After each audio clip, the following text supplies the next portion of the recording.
the fairy tale childhood is lasting too long and then they're falling from a cliff with disappointment. It's a big issue. These young people didn't get born this way. They've been made this way. They have. They get shuttled off to a therapist and it all gets professionalised and pathologized and weirded out. Who am I will lead to, well, you might be trans. I know that sounds a leap, but if people Google it as if you're a teenager, you'll see the jumps go quite fast. Stella O'Malley, welcome to TRIGGERnometry. Thanks for having me. It's a real pleasure having you on the show. We're going to talk all about teens and mental health and all of that interesting stuff. And of course, the trans issue, which you can never get away from these days. Before we do, tell everybody a little bit about who are you, how are you where you are, what has been the journey through life that leads you to be sitting here talking to us? Well, as you said, I'm a psychotherapist and I'm based in Ireland. And up until I came late to psychotherapy, I didn't kind of qualify until I was about 30. And then up until about the last 5 years, I was very general. And I wrote, books and articles in the national media in Ireland about mental health. So mental health is my thing. And I'm particularly interested in teenagers and young people because when I had my kids, which was 2007 and 2009, I kind of realized with a shock that it was incredibly unhealthy, their lifestyles as such. That was being shown, just, the general presuming of how we should raise our kids was very intensive and almost like battery chickens, if you follow me. And that's when I got really, really into the kind of mental health of children. And then, when you're good at something, more of it comes to you.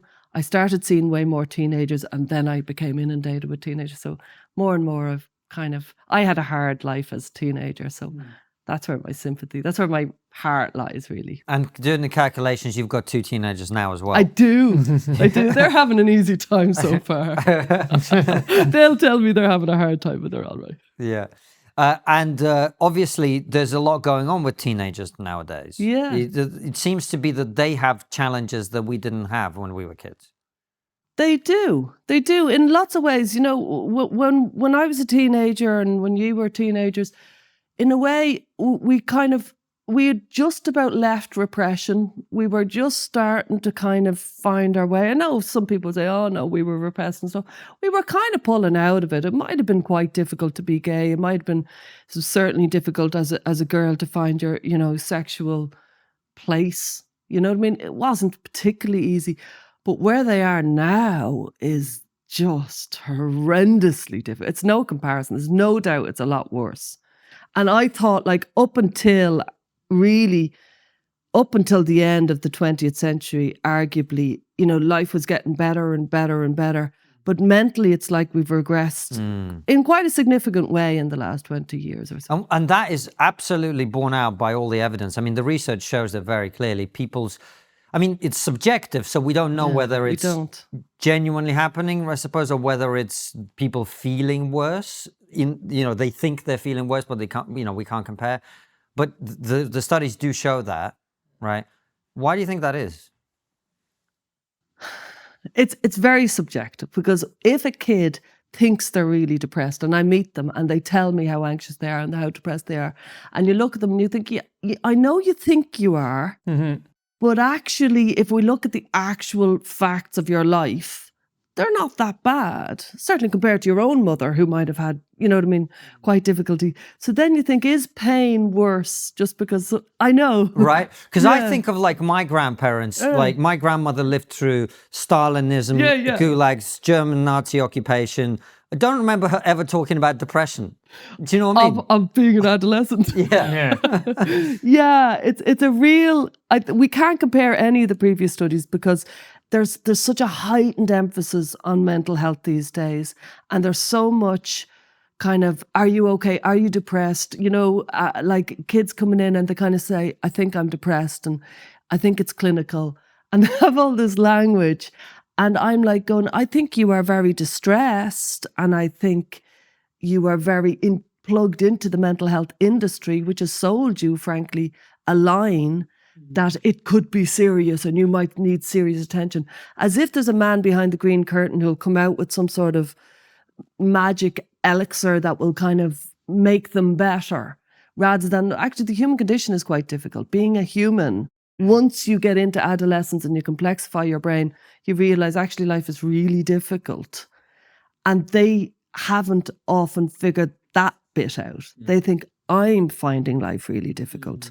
And so actually, to go back to your question, I do think they're lost. And being lost is a particularly horrible place to be. And they're incredibly uncertain of everything. They can't even depend on the news. Remember, the news was the news, and maybe not for yourself in Russia, but like, but used to be. The news was the news. You knew where you stood. Like, yeah, there was the odd scandal, but really you knew what was solid. There isn't a solidity. They can't, everything is fake news. I don't know. I don't believe that. I reject those facts. So they have this uncertain, really, really, really kind of clay that they're standing on. And it's making them feel incredibly uncertain. And all the markets, the economic markets will say, bad news is fine. Good news is great. Uncertainty is what really wallops the mind. That's what we can't actually cope with. And that's what the adolescents are living in. A very uncertain world where they can't trust anything. Isn't part of the problem as well is that adolescence is crap? It's always been crap. It's always been terrible. It's always been really, really unpleasant. And you hear kids talk about all of these things, and there's a part of me that goes, yeah, that's just being a teenager. Yeah, I don't know. Because sometimes I go, yeah, right, okay, my adolescence was crap.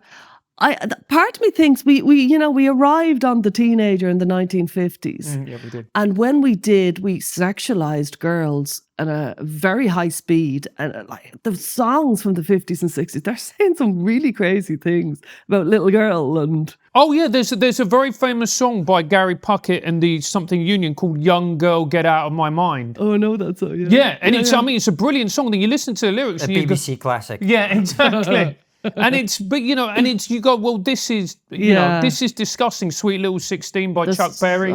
Yeah, there's so many of them, like Rolling Stones and stuff. There's some really, really extraordinary. And this happens in the 50s. Well, yeah, if you think about it, James Dean, the teenager, arrived, and it was very cool. It was very Americanized. It was very consumer culture, but it was still very attractive. But arguably, the sexualization of the teenage girl has happened since then. And arguably since then, maybe since then, I don't have data to back it up. We weren't checking out the mental health of teenagers in the 30s or the 20s. But there's a question to be asked about the sexualization of girls, because anorexia arrived in the 70s and then bulimia in the 80s. Then we got self-harm.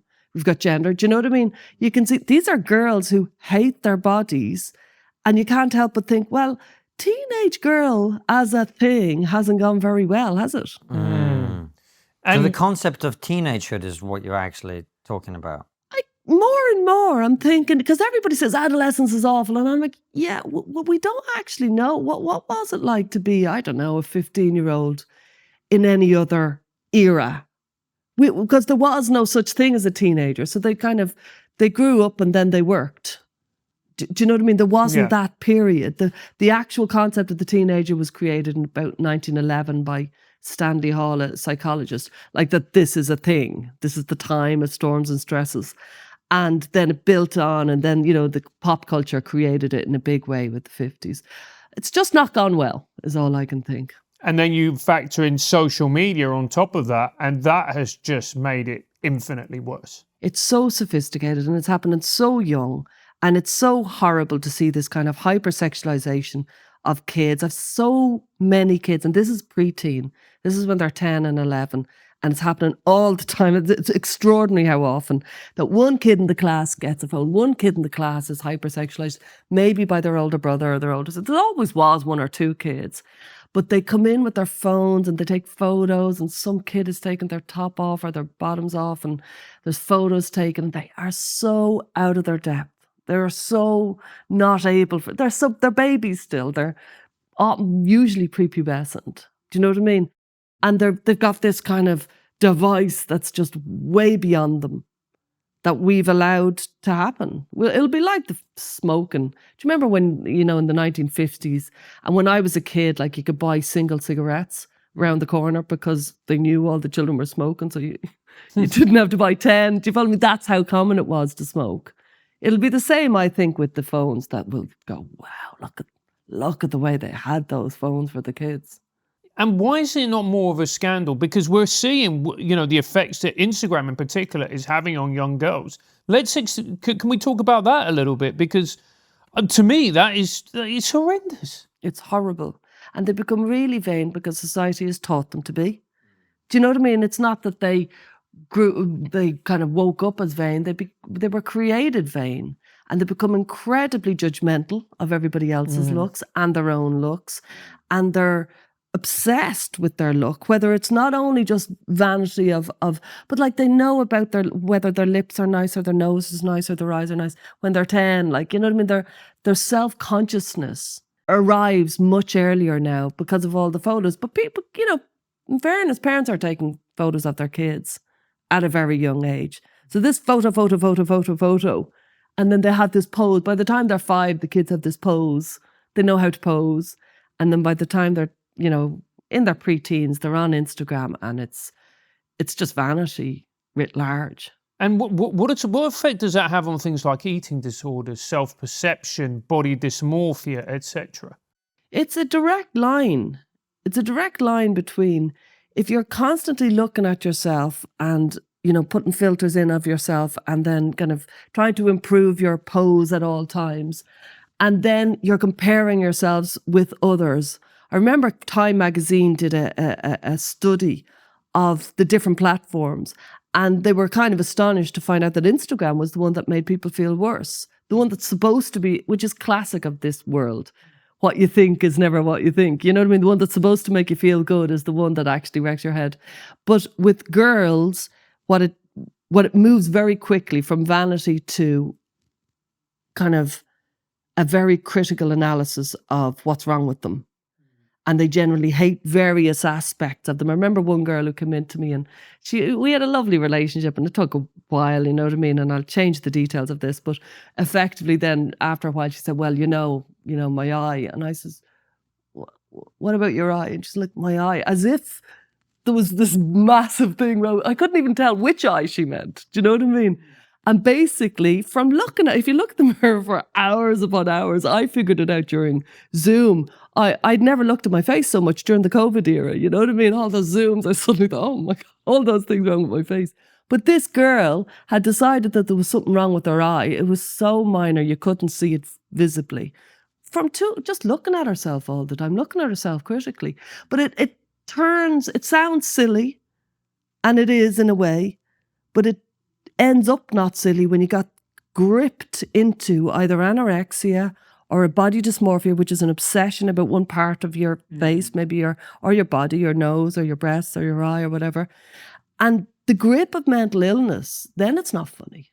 Then it's a hell, it's a prison, it's really awful. So when you tip in, just because you've tipped in because of a vacuous culture that was all around vanity, doesn't mean that when you've gone in, it isn't extraordinarily powerful. It's devastating. Oh, absolutely. And it feeds a narcissism as well. I remember my wife and I were on holiday in Spain, and we went to a castle, and there was a girl there taking a selfie of herself, and I just caught out the corner of my eye. She was staring into her phone, ready to take the selfie, and she looked like she was in love. Do you know what I mean? I do. She had this like being in love face, and I remember just thinking, whoa, that is quite a weird emotion to be experiencing when you're taking a photo of yourself.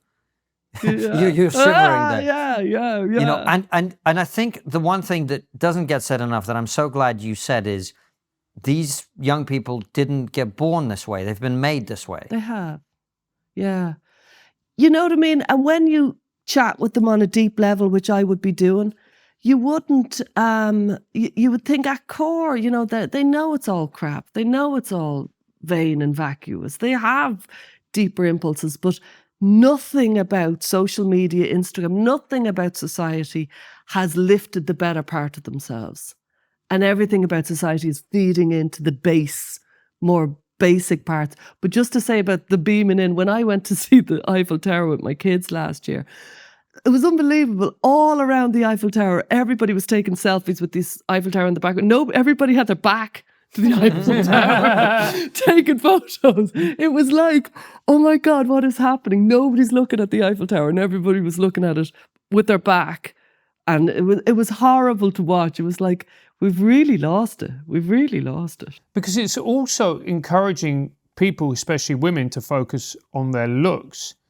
But what happens as you get older and your looks start to fade, as will happen with all of us? Yeah, I know. And it has been researched that the better looking women find it harder to get older.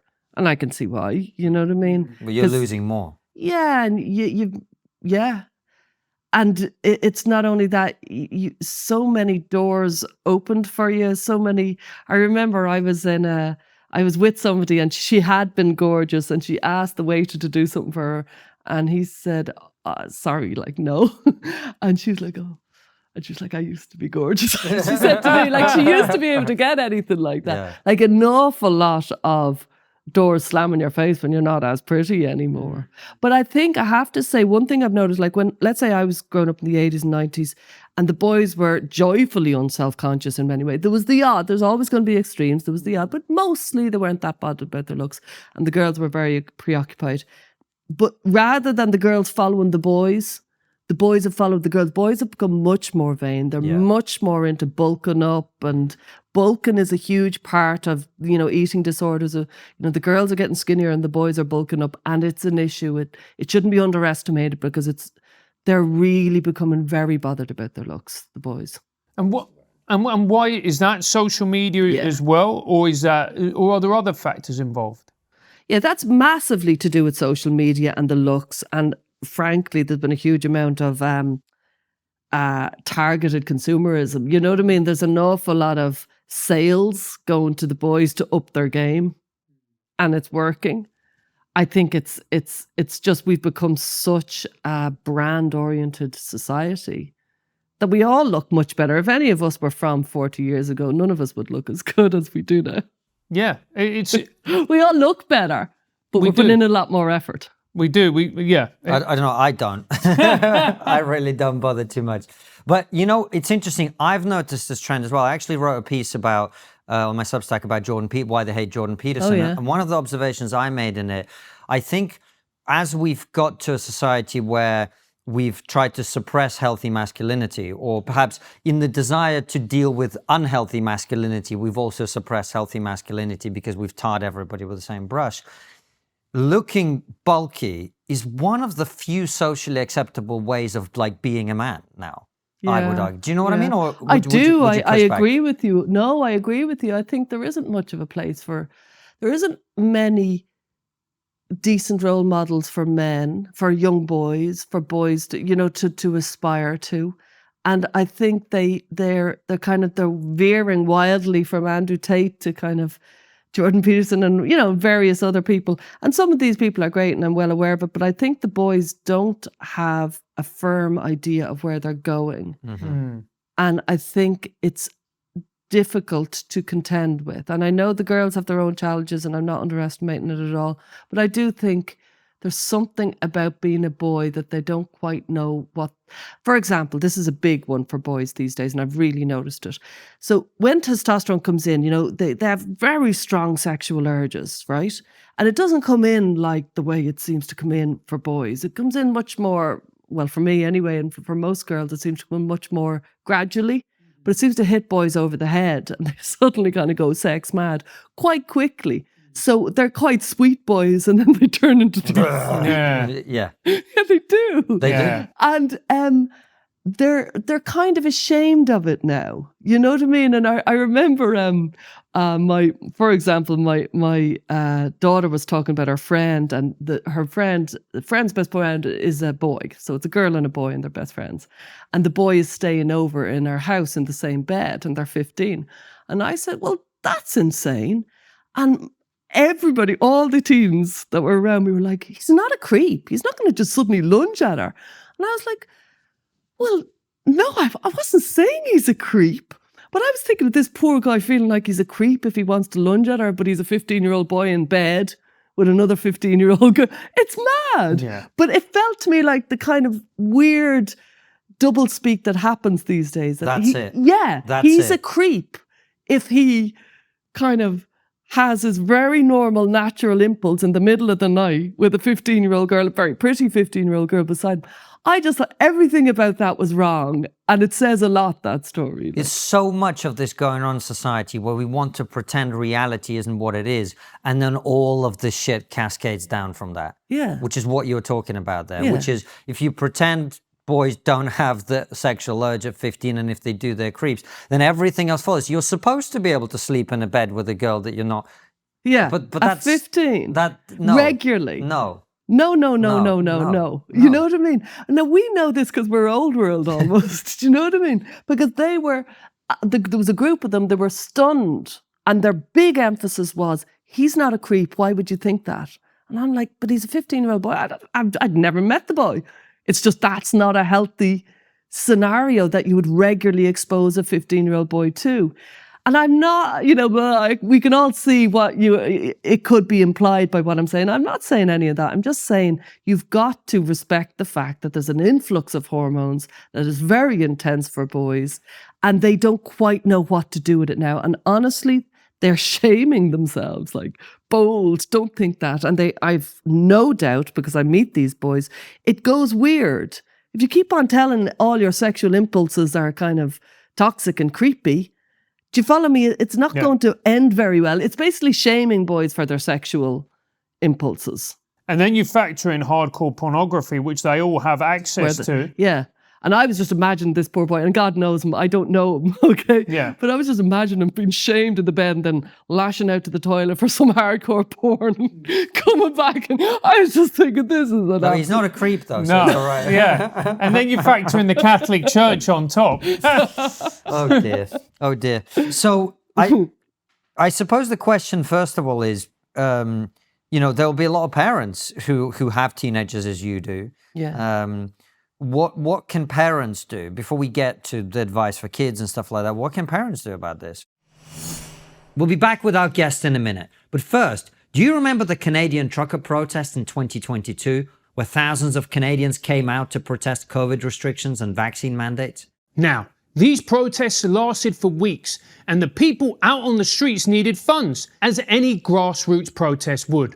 So people set up online crowdfunding campaigns which raised millions of dollars. Incredible! But once the Canadian authorities had started to criticise the crowdfunding platforms, ramping up pressure to close the campaigns, it didn't take long for the biggest crowdfunding platform, the one we've all heard of, to completely capitulate and shut the campaigns down. Now, this is where our partners GiveSendGo come in. They stepped in when the other platforms backed off and raised millions of dollars for the truckers. When they were criticized and dragged through the Canadian courts, GiveSendGo said it respected diverse views and believed hope and freedom are values worth fighting for. This is why we're proud to partner with GiveSendGo. So, if you need to crowdfund for whatever means the most to you, then don't go to the big tech platforms. We recommend you do it on GiveSendGo. Starting a campaign on GiveSendGo is easy and intuitive. Go to GiveSendGo.com today. That's GiveSendGo.com to start raising money for whatever is important to you. And now, back to the interview. Yeah, well, the reason I wrote my book, I'm a therapist, I'm a psychotherapist. I kind of believe in psychotherapy, less and less every year, but I still do believe in it.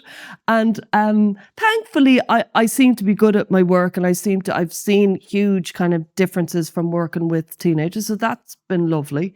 However, my reason for writing the book was to kind of encourage parents to take control of their own families and not to immediately triangulate by bringing in the experts, by bringing in a psychotherapist, by bringing in a CBT, because actually, in my experience, it hasn't gone very well.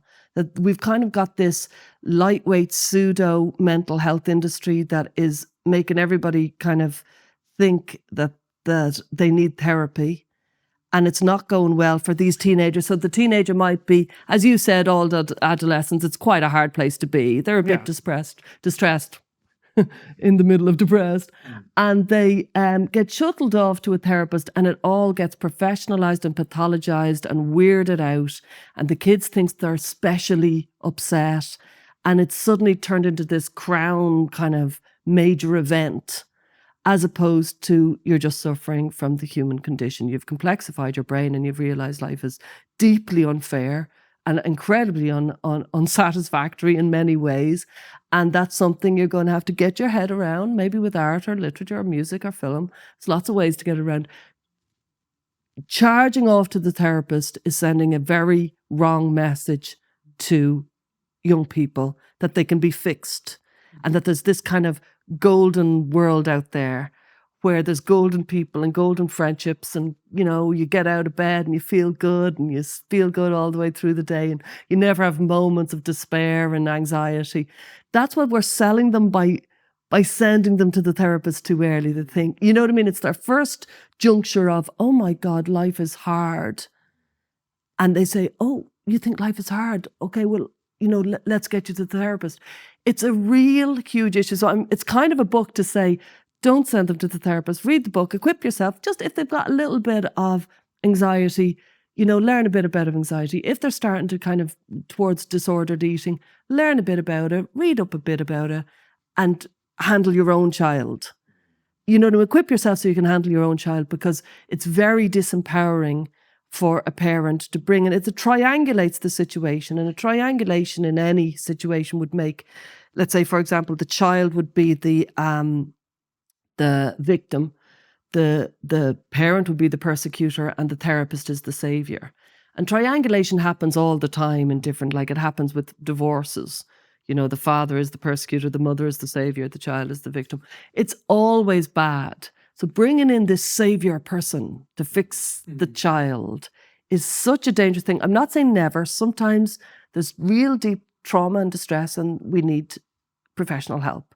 A lot of the time, I think, the person can handle it. They can handle it in lots of different ways. One thing I've really noticed, which I think is kind of important to note, is that an awful lot of childhood these days is gorgeous, actually. It's kind of like they've fabulous activities, amazing birthday parties. They've got Christmas, which is just magical. They've even got all sorts of new kind of type Christmases, like tooth fairies and Easter bunnies and Halloweens. And it's unbelievably magical. And it's we as parents, because we're grim and jaded, we kind of get into it in an extremity that's never happened before. So you have a lot of people, for example, believing in Santa until really quite an old age. I remember, I say it in my book, there was my beauty therapist, she was doing my nails or something. I don't usually get things like that done, but she did. And the first time she got drunk was when she learned about Santa.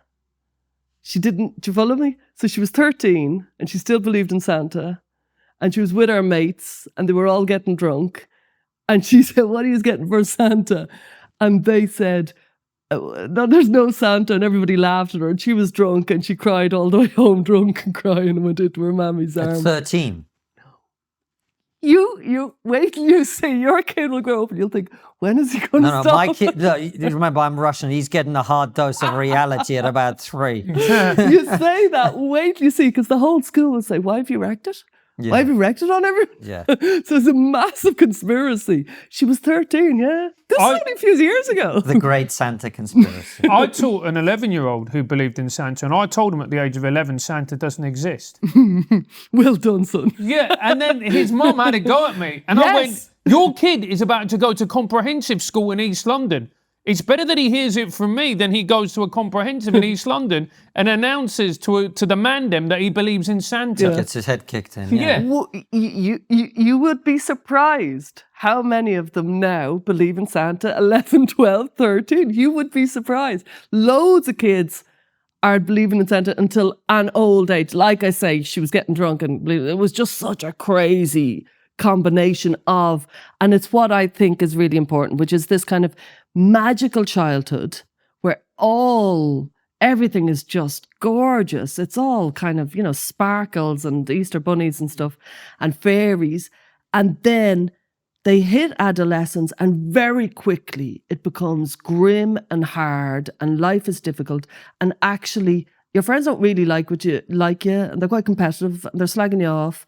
And homelessness, we have no solution for that. And racism, we have no solution for that. And, it's so grim, so fast that they fall from a cliff from disappointment. So I see a lot of kids in and around 12 or so. They've just gone to their first year of secondary and they come in like they walked into a wall. And generally, after a little bit of time, I say something along the lines of, are you a bit disappointed in life? And they're like, yeah, it's awful. It's nothing like what I thought it was going to be. Like, childhood was lovely, and then it's just bang, really hard, very quickly. And I think the massive change has never happened before, because when we were kids, there was a dawning at a much earlier age that life was actually harder. It was much slower dawning, and it crept up on you. While the kind of the fairy tale childhood is lasting too long, and then they're falling from a cliff with disappointment. It's a big issue. That's a really interesting point. We had a guy called Mark Walsh on who's a trauma expert. He worked with trauma. And one of the things he was talking about is the lack of initiation rituals that we would have had in the past. And in more primitive, we say primitive, and then technologically they're more primitive. Whether they're culturally more primitive is another conversation. But they would have, for boys, for example, you're a boy and you stay with the women for a while and you're not really part of the male society. And then when you hit puberty, it's like you go out and you kill a whatever, and then you wear its horns on your neck, or whatever it might be. Yeah. And from this point on, you get treated like a man, and that means different things are expected of you. And this comfortable world that you live in, you are now rewarded by being initiated into the male world, to which actually all boys aspire, right?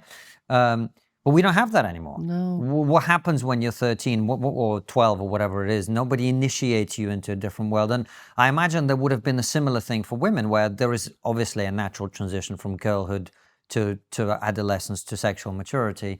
Again, there's a transition. I don't know whether as many girls immediately aspire to that right at the beginning. But my point is, we don't have a way of, a path for people to follow. Yeah. I couldn't agree more, and we need to bring them back. Those ceremonial rites of passage, they were with us for millions of years, and suddenly we've done away with them. And I do think it makes people, again, that uneasiness, the uncertainty of young people, they don't have anything to kind of grab onto, as in, I have done this rite of passage and I am now in the next stage. They don't have any of that, and they feel it. Like, little boys look at men and they can't imagine being a man. It's just so hard for a little boy to imagine being a man. You need these stages, and don't worry, you're part of a process. Your daddy did it before you and your granddad did it before you. That's been taken away. Nothing's been replaced. And as a result, you've got people who are just very anxious. It's no wonder that's what they are, because there's nothing they can rely on. There's no certainty. There's no solidity. And as a man, I'm thinking about. What can you do with your son to offset that as much as you can? I think, if at all possible, I think it's important, and that's where I'm really into, like, parents kind of going for it and saying, well, what can I do? Well, you can bring in a very definitive knowledge of your ancestors, easily done, you know what I mean? You look it up, but so that they know where they came from. Mm-hmm. And they know that there was different walks of life in their families. And secondly, you can bring in rites of passage. I don't know what it would be, but you look through your culture and you figure out what you should bring back. Just because society has got rid of it doesn't mean that you should allow it to be got rid of for your kids, because I think it would make a huge difference, so that they realize they're part of the circle, as opposed to they're just cast into this 21st century digital age. And this is why religion actually is so valuable in many ways, because I was raised Catholic. You had your first communion, you were baptized, then you had your first communion, then you were confirmed, and so on and so forth. With Judaism, bar mitzvahs.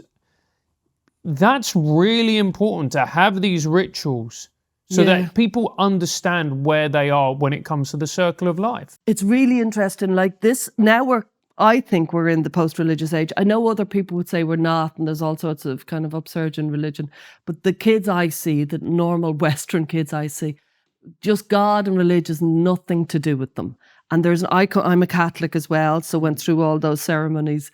And my kids aren't. My kids are Protestant, and I thought my husband was going to give them all these sermons, but he was useless at it. Yeah, you can't trust the Protestants. We've known that for a while. Right, let's not start the troubles right here on the show. Thank you very much. I should have known that. Yeah, but we did bring in some kind of ceremonial events.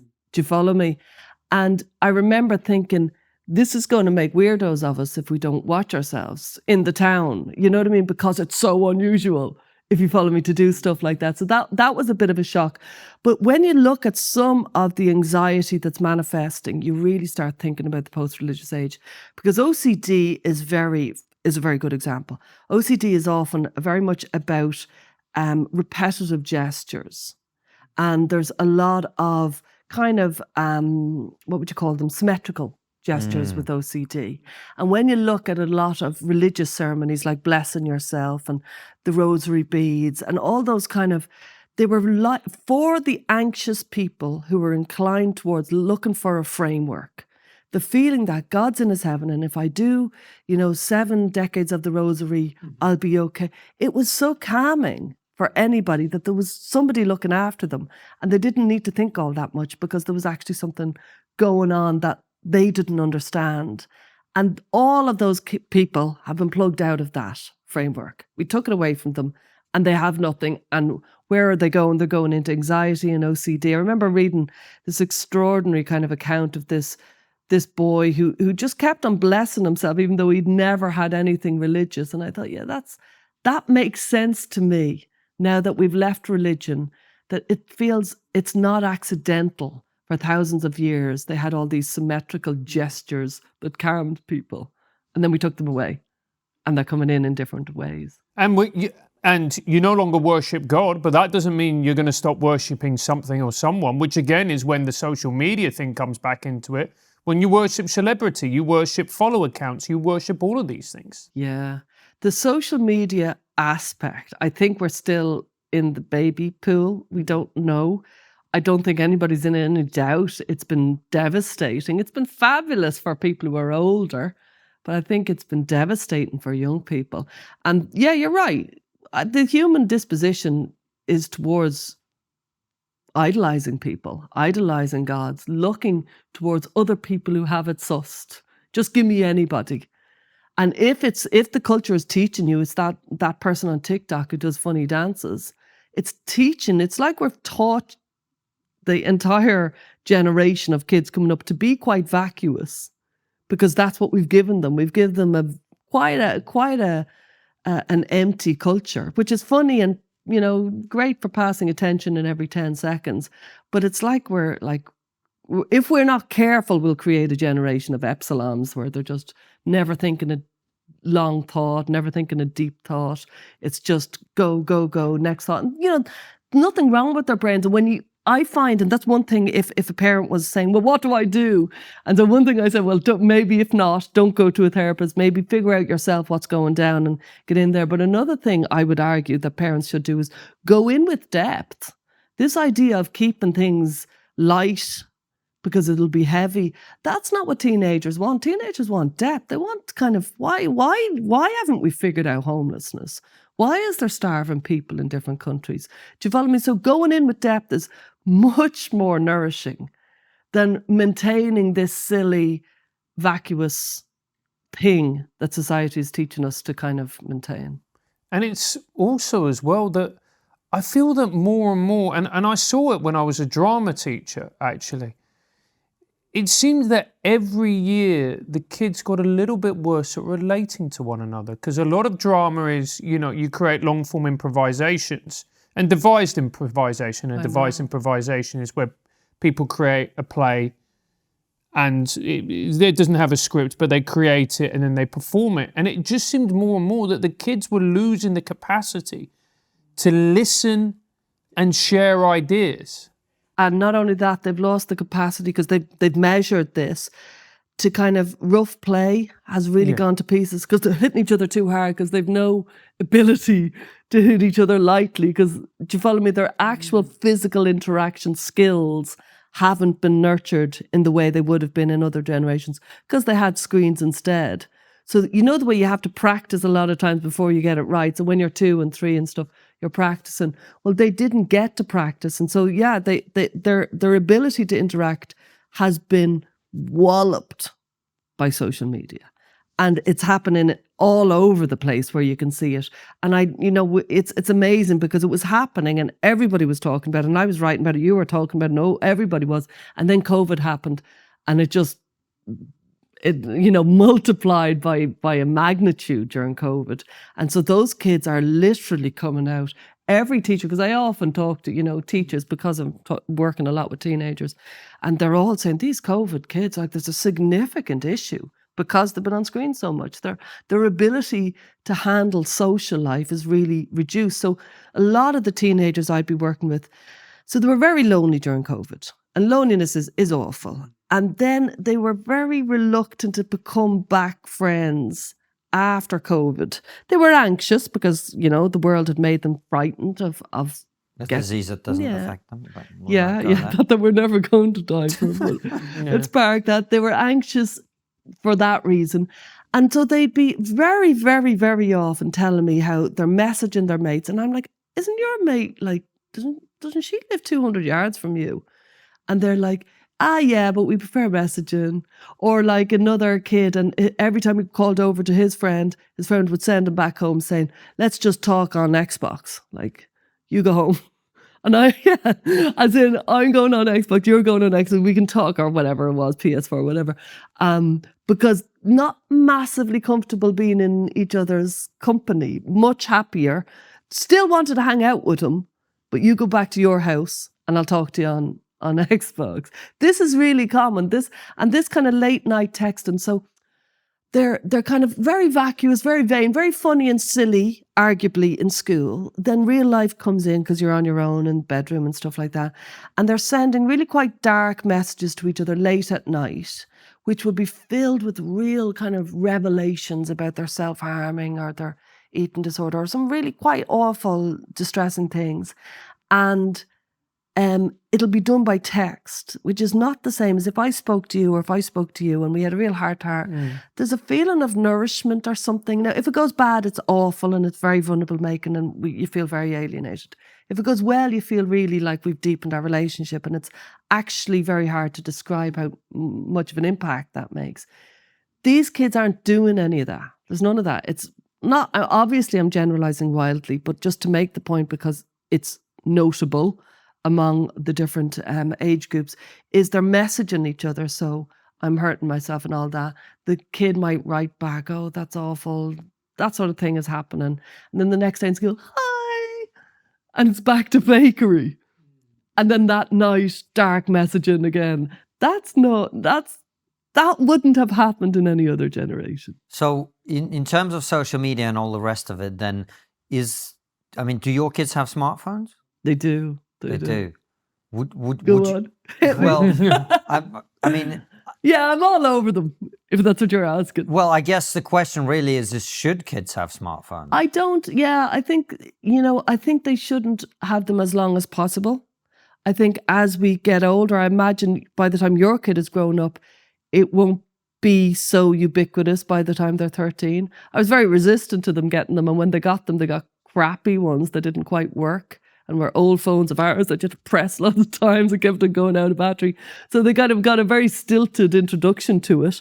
And I'm all over them, like get them out of the bedrooms and, you know what I mean, have them plugged in outside my room at night and stuff like that. But yeah, I think trying to raise a kid without a smartphone, a teenager without a smartphone, is such a Herculean task that I wish you well if you do it, but I think it's really hard these days. I think you'd be better off, just like learning everything difficult in life, you'd be better off teaching them how to handle themselves, how to put it away. It's like junk food and it's like alcohol when you're older. Do you know what I mean? You've got to learn how to deal with it. Do you know what I mean? Yes, but we know with both of those things, there are some people who are not capable of dealing with it properly without really totally. And I think there's the same with smartphones. Well, no doubt. I mean, there will be people whose brains are literally broken by the thing, for sure. And by the way, I say people, there are times, I found when I had COVID, I had it 3 times. it made me incredibly angry. I was constantly very angry all the time, which is the natural go-to place for me when things aren't the way that I want. It's my natural response, which I generally keep really under control most of the time. But when I had COVID, I was really angry, and I was a prick to everyone on social media, right? So I'm thinking, what if I was 13? My brain's completely unregulated. Yeah. I haven't had 40 years of trying to work out who I am, what I'm supposed to do with myself, etc. So I just... that I think is the real, and you say we may not be as ubiquitous. I wonder what the future of that is, because I don't think parents giving the children unfettered access to the internet is working out. No. I don't think it's working out. I think even 10 years from now, I think there'll be more knowledge not to have controls. For example, when I was first started talking, so my first book came out in 2015, and I was all over social media saying parental controls and all this. There was massive resistance from parents. Now they're like, it's accepted that there should be parental control. So I've seen that happen in 8 years. There's just a kind of acceptance that either you should be controlling it or you're guiltily not controlling it. You know what I mean? Which brings us, in terms of people's opinions of something changing over time, very nicely onto the biggest issue that anybody ever talks about on the internet nowadays, which is, of course, trans. How does trans play into all of this? Massively. Tell us more. You know, like, it's amazing. Like, that first book I wrote was Cottonwool Kids, and it was about how these kind of over-parented kids weren't turning out very well. They were becoming very anxious. They were on the internet too much. They were online too much. And then I never knew, obviously this is 2015, I had no idea that this bomb was going to explode in my life a few years later. And when it did, I thought, they're the kids I've always been talking about. They're the same kids. Clever, cerebral, over-parented kids who aren't out enough, who aren't outside playing, who are kind of inside and very, very impressive with their extracurricular activities, their music and their, you know, whatever, their dance or whatever, and also their academics. And it's on paper, they're very impressive. And then they go online too much and they get sucked into something because they're looking for depth and meaning, because that's the noble and natural aspiration for any teenager. And when you're looking for depth and meaning and you're 14 today, and you're kind of thinking the very, very normal question, healthily appropriate, which is, who am I? What am I for? Who am I? I don't fit in. That's what you should be thinking when you're that age. They will find very quickly, who am I, will lead to, well, you might be trans. I know that sounds a leap, but if people Google it as if you're a teenager, you'll see the jumps go quite fast. Queer theory and that entire kind of movement is offering teenagers what every era of teenagers have sought, which is a kind of sticking it to the man. It's, you know, turning it upside down. It's rejecting your parents' values. Do you follow me? It's doing all the things that teenage culture has been doing since arguably the 50s. Do you know what I mean? And it is got an added spectre of medicalization that, you know, other generations, you know, the 60s, they had loads of drugs and that didn't go so well. You know what I mean? Punk, whatever. But this one, the medicalization of children just feels really grim. And I had my own experience as a kid. I had, when I was about 3, like as far back as I go, when I was a kid, I wanted to be a boy, and it lasted many years, and it was a horrible feeling. It wasn't nice, and it was very deep, and it was very ingrained. And I was a strange kid. I was an unhappy kid, but I was a strange kid. And I wanted to be a boy, and I was very good at being a boy. I could beat up all the boys and played. And I still see that boyishness in me. You know what I mean? It doesn't stun me. I think I would have been a great boy. I could have been great. But yeah, I obviously wasn't a boy. And puberty, so many years later, puberty was very grim for me. It was awful. It was like, oh my God, like, just go to the toilet thinking, what's going to happen next? Like, it was awful. It was awful. That is a very good way of describing it. It was a terrible, terrible time. I was lonely and devastated and all over the place. But ultimately, long story short, I pulled out of it, and I'm glad I'm a woman. And actually, the most important thing to me is the fact that I became a mother. I love being a mother, bad at it as I am. But no, I love being a mother, and it's such a part of me. And I kind of, in the midst of all my mental health world, I realized, what are they doing with kids? Kids like me? Kids who had the experience that I had, and they're medicalizing them so that they'll be one day infertile and a different sex and have impaired sexual functioning. I was horrified when I realized kids like me were being medicalized. Of course, obviously, it's completely imposing my own experience on these kids. And yet there's validity with it. I did have that experience. I had it for years. And arguably, sometimes experience does count for something. And as well as that, obviously, I have expertise in mental health. To put the two together, I started talking about it, and it's been insane ever since. The thing that always gets me is that they talk about this as if it's one particular issue, and you go, this is several issues that we're talking about here. The fact that, it just seems that more and more girls are transitioning. 42% of them was a statistic that I saw recently were autistic. That's very different to the boys. That's very different to men transitioning when they're older. Why can we not have a conversation where we look at all of these things individually as opposed to lumping them all together under the umbrella of trans? Stop being transphobic, mate. Yeah. What's this? I suppose we're living in a soundbite culture that wants the quick solution. What's the headline on that, Francis, is what they're saying. Do you know what I mean? Yeah. Give it to me in 4 words. Well, I just did. Stop being transphobic. Yeah. Well done. Yeah, exactly. So I suppose because people aren't seeking the long-winded explanation, people aren't interested. But you're right, never before. There was always a cohort of very young children. I'm actually classic. My experience is very typical. There was a small number of very young children who were extremely strange, and generally about 70% of those kids ended up being gay, lesbian, or bisexual. And some of them, like myself, weren't. But that's kind of irrelevant, as in they were always there. And then there was always a group of middle-aged men who sought medical transition, certainly in the last 100 years. Again, a very small number. And then suddenly, out of nowhere, the teenagers who had never before been seen in the literature, vanishingly rare, no studies on them because nobody ever saw teenagers seeking medical transition. And they arrived, and when you look at the graphs of social media, and when you look at the graphs of smartphone use from around 2012, it shoots up. Social media shoots up, and gender issues shoot up. And if you do a graph on it, you think it's incredibly similar as arcs. And yeah, it does seem to be very much supported online, and it's a certain type of kid.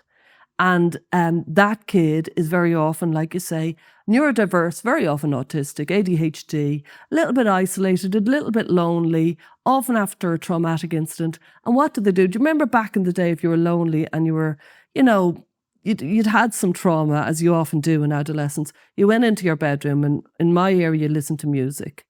And it changed my life, to be honest, as a teenager. Where they go is the internet, social media. That's where they go, and that's where they find it. And there's a perfect storm, which is extraordinary to study, of everything that's going on that lands them into queer theory, and they might be trans. It's weird when you see it, because you're like, how's this happened? But when you actually unpick it, you can see exactly what's happened. It's such a profound point, because I remember when I was growing up, you talk about a kid who was neurodiverse and a little bit, I had a lot of friends, but very sensitive, blah, blah, blah. I mean, you got into music. I listened to, the bands of my generation, like Nirvana, talking about, teenage angst, not fitting in, not being part of the world, wanting to withdraw.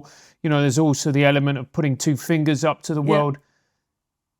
I don't see that in kids now. Those kind of pop culture bands which had and garnered huge followings, they don't really seem to exist anymore. I remember the first teenager I had working with counselling. She wasn't the first one that I ever had, but the first one who said, "No, I don't like music." I was like, "You don't like music? How can you not like music?" And she's like, doesn't do it for me. The vast majority of the music is just something in the background. It's just not that big. Now, there will be, of course, there'll be exceptions and people will write in and say, my kid is mad into music. But mostly, no. Music is not that heartbeat of teenagehood that it was for us. Wow. I know, they're missing a lot. Because it's kind of transcendental.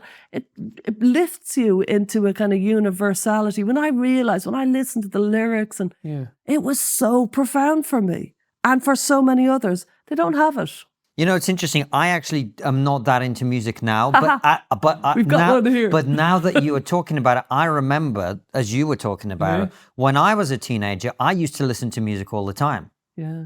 And it did help me dealing with all sorts of, emotions and whatever.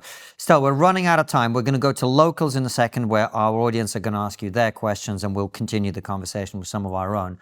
But before we go to our last question, just very quickly, give us a kind of like toolkit or some kind of practical ideas for parents, and if there are teenagers listening, how do you deal with some of this stuff? All of the stuff that we've talked about. What are some of the things to focus on, to think about, to maybe do when you are in a difficult place? Just a little 2 minutes on what people can and should do. If you're worried about your kid. Yeah. If you're worried about your kid, there is a way you can go at it, okay? And, first of all, in a way, you have to kind of think, I'm going in.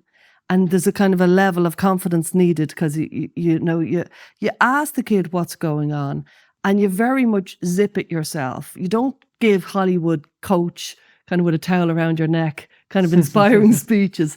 Instead, you ask them to clarify what's going on, because often you'll think it's A and it'll actually be B. So it might look like it's their friends, but it's something else that's going on. So you ask over a period of time. You don't jump in like you're grueling them, but you ask them questions to clarify. And when you've clarified, and any good therapist would know this, when you've clarified, you check that you've got it right. And you say, am I right in thinking, I'm trying to help you, and I mightn't have it right, but am I right in thinking that what's really upsetting you is the fact that you're not doing as well as your other friends in school, and it's making you feel stupid? Is that what it is? And be very open to rolled eyes and, no, that's not it, and it's cool, it's fine. Because when somebody doesn't understand you and you're upset, it's very upsetting. So you can be the kid can be very harsh about that. Let it go. Just keep plowing on, because you've committed to the fact that you want to help them. When they actually say, yeah, that's what it is, you'll usually see a physical kind of a sigh, a shoulders, a kind of, yeah, you know what I mean? And that's a real crucial point, because so many of us as parents, we're terrified of our kids' pain. We're terrified of their distress. We want to think it's just little kids, little problems. And so we think, oh, you'll be all right, or it'll be better. And instead have the courage to have the empathy to kind of get into the trenches with them and say, oh, now I get it. Now I get it. So that takes a kind of emotional bravery. And then when you've gone in there of, I get it, then try not to jump in with massive solution very quickly, because that diminishes it. And it's more along communicating solidarity of, okay, I can see this is a big problem. I get it. And we're not going to fix this today or tomorrow. Like, I will look up things and I'll look for solutions, but you're kind of showing a seriousness to it. So let me help you work with you on this. And it could take us ages, and we could take loads of wrong turns, but just know I've got your back. I'm on your team, shoulder to shoulder. Just let's give some time to this. So if you can just do that, if you can kind of clarify what it is, have some empathy, and then kind of say, we'll give it some time. Let's try lots of things. That's an amazing feeling. It's an amazing feeling for anybody to think they get it and they know it's not easily fixed, and they're willing to try it in the long term. Now I've said that very fast, but honestly, if you took your time at that, and that could take a couple of months to do, it would be worth its weight in gold for any kid. That's really good advice, because I think we do live in a kind of quick fix, Hollywood speech kind of environment. Yeah, they don't work. It doesn't work, unfortunately. Sorry, Sylvester Stallone. So before we go to locals, our last question in this part of the interview is always the same, which is, what's the one thing we're not talking about as a society that you think we really should be? I think what we're not talking about is that there is a kind of a really sick online culture of Reddit and, different social media, where they're all affirming each other in a very female empathetic way. and it's making people feel worse and worse and worse. So it's kind of toxic empathy, where everybody's, oh, it's really hard for you, oh, it's really hard for you. And nobody is willing to do the hard, challenging conversation with people. You should see my Twitter feed. Yeah. Twitter is its own crazy world, which I enjoy. I'm kidding. Yeah, but I'm talking about the teenage world, where everybody is so empathetic and kind to each other, and it's all, oh, don't worry, and it's very unnourishing because nobody will give it to you straight. Truth has a value. Yeah, and depth has a value, and it's vacuous, and I think there's a real genuine toxic culture. I know everybody says it, but I think we're not talking about just how toxic it is to be a teenager these days. I think it's really hard, and I think they're suffering on a deep level. And I think it's really unfortunate because we've never had it so good. Stella, Mally, thank you so much. Head on over to Locals where we continue the conversation.